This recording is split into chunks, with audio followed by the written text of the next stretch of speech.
Dr.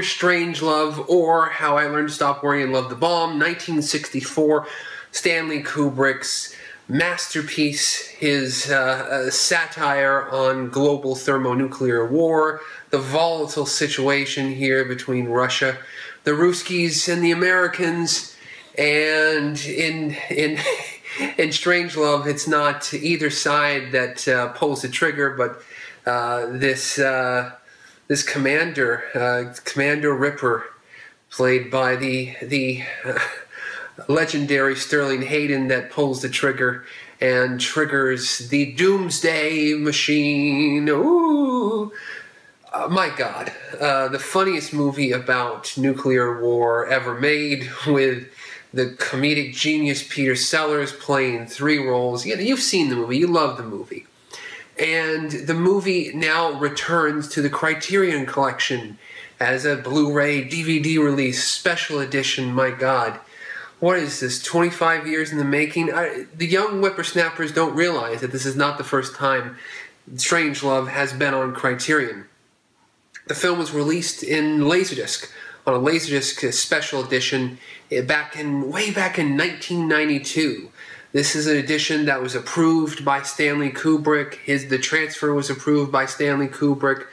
It had an immense still special features, lots of still chapters, lots of text, extras where it went through the making of the transfer. It went to behind-the-scenes details. It had archival short films. It had duck and cover. It had all kinds of stuff. Criterion at this point has wiped the slate clean. Okay, we no longer have any of the old extras. Here in this this new special edition, we have some of the extras from the 2004 Sony special edition DVD releases and Blu-ray releases. And we have also some new special features as well, some new really good special features as well. This is one thing that makes me angry, okay? You look at the recent re-release of Return of the Living Dead by Shout Factory on Blu-ray, okay? How many releases of Return of the Living Dead have there been on DVD and Blu-ray? There's been 2 or 3 foreign releases, domestic releases, okay? There's a lot of previous extra special feature baggage that the thing, has piled on. So what does Shout Factory do? They put at the very beginning of their specs, new, boom, boom, boom, new commentaries, new this, new that. Okay, Criterion doesn't do any of that. They just, you look at their anemic little, on their website, their anemic little, interviews with this new, and you just don't, you can't scan it very quickly and go, new. And they mix all of the stuff together, and you're like, what's on this? I'm going to go ahead and provide you still shots of all of the special features on the Strangelove Blu-ray, so you'll be able to go through it. And you'll be able to see exactly, you'll just be able to pause this video, because I'm gonna show you everything that's on this Blu-ray. First of all, is it worth it? Is it worth a double dip or a triple dip or a quadruple dip? Because Strangelove, as I said earlier, there's a lot of special edition baggage. It was released in 2004. Columbia Sony has released it on DVD multiple times on Blu-ray as a as a special edition, a special book, special packaging. The last big release of it was through an exclusive kind of art metal pack steelbook packaging from Best Buy that looked kind of cool, but is it worth the newest edition? Is it worth it? Yes, I would say 100% yes, because Criterion has actually turned it around and created a packaging that is, I think, really special. Okay, first of all, it comes in like a little digipack, a little cardboard digipack, okay? And nothing really that special about the digipack. It's actually stacked up against some of the other digipacks.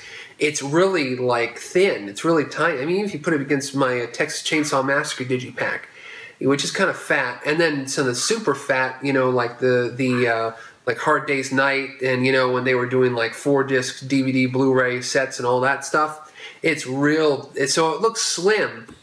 So you're like, but then you open it, and the packaging is really, really nice. And then they have packaged this all of the special features in this manila envelope. This like top secret manila envelope. It very much replicating actually how they sent out the press materials originally. They go into it in the special features that Stanley Kubrick created the materials, the press materials, in like this, and they put them in an envelope and they sent it to people. They sent it to the press. So very, very inventive. But in here, they've done the same. They've replicated it in little Blu-ray size. They replicated. It has a little Russian phrase book. It has a little red book, just like in the movie. And it has, and inside that book is all is the specs. I mean, this is nuts. It's a little tiny book. It's a little book. I love it. I love it, man. That's inventive. That really is inventive, you know. It's not a lot, but it's like, whoa, you know. You got to have that in your life. If you're a Kubrick fan, you got to have that. You got to have that little thing in your life. You can open it every once in a while and look at it. And then they have other documents that are it looks like a letter.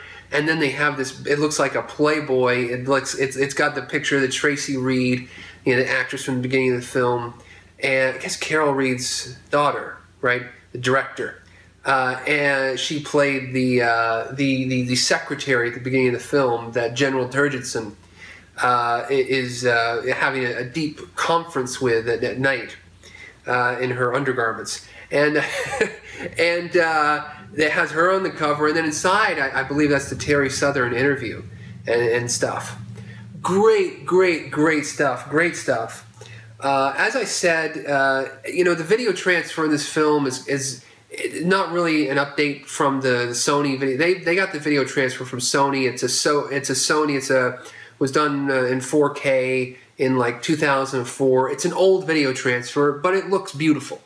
So there's not really any upgrade in the picture quality from the older Sony Blu-rays to this one. The same thing.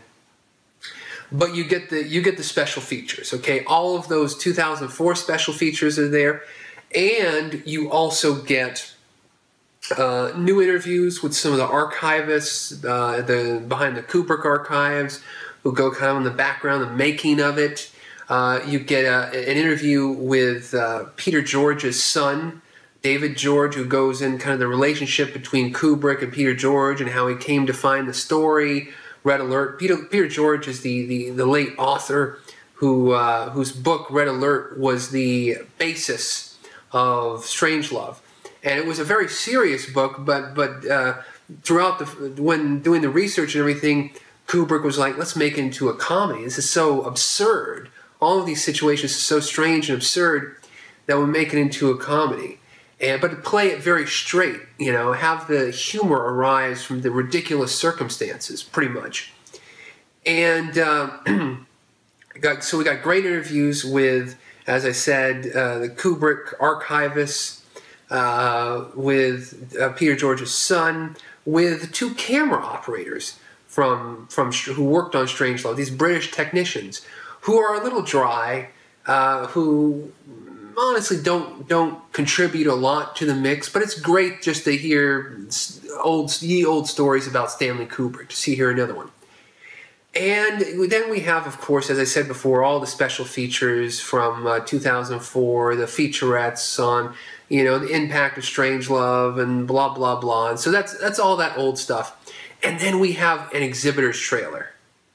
Oh my God, an exhibitor's trailer is something that is still done today. Like there are these meetups, these conventions, like the NATO, National Organization of Theater Organizers, where there are all these theater owners who meet, and movie companies sometimes show special promos, special extended like 10 or 15-minute promos of here are upcoming films, trying to sell these theater owners on their upcoming films. And Dr. Strangelove had one of these, and it's on the Blu-ray. It's incredible.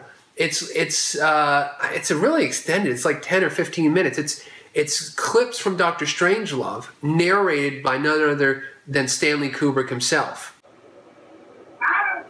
In this scene, we find General Buck Turgidson, the chairman of the Joint Chiefs of Staff, played by George Scott, and his secretary, Tracy Reed, catching up on some paperwork at 3 o'clock in the morning in a Washington hotel room.